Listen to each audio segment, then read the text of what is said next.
TRS working president KTR ఏ ముఖం పెట్టుకుని గద్వాలకు వస్తారని మాజీ ఎమ్మెల్యే సంపత్ కుమార్ అన్నారు. 10 ఏళ్లలో చేనేత శాఖ మంత్రిగా ఉన్న కేటీఆర్ గద్వాల్లో టెక్స్టైల్ పార్క్ ఏర్పాటు చేస్తామని చెప్పి చేనేత కార్మికులను మోసం చేశారని ఫైర్ అయ్యారు.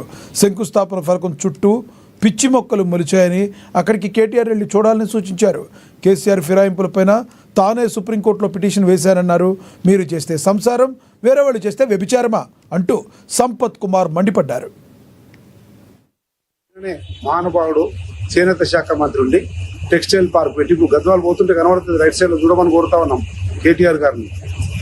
ఫౌండేషన్ స్టోన్ మొత్తం పిచ్చి మొక్కలు మొలిచినాయి.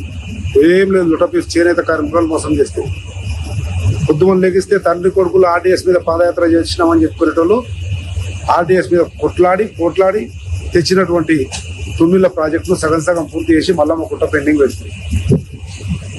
అట్లే 100 పడకల ఆసుపత్రి ఓపెన్ కట్ చేసి ఇంజక్షన్లే, డాక్టర్లే, సూదులే ఏది లేదు.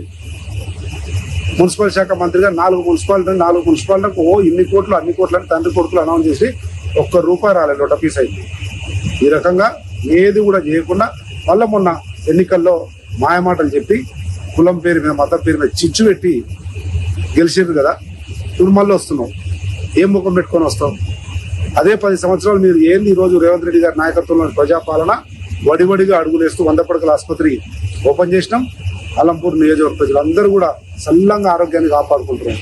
అదేవిధంగా మల్లమ్మ కుంటకు సర్వే పనులు ముందుకు పోతా ఉన్నాయి. 125 కోట్లతో కృష్ణా మీద కొత్త బ్రిడ్జ్ చేస్తారు. ఈ రకంగా 1-2 సంవత్సరాలని వడివడిగా ముందుకు పోతుంది ప్రజాపాలన రేవంత్ రెడ్డి నాయకత్వంలో. 10 సంవత్సరాలు పడవ పెట్టింది. 10 సంవత్సరాలు నడిగడ్డ ప్రజా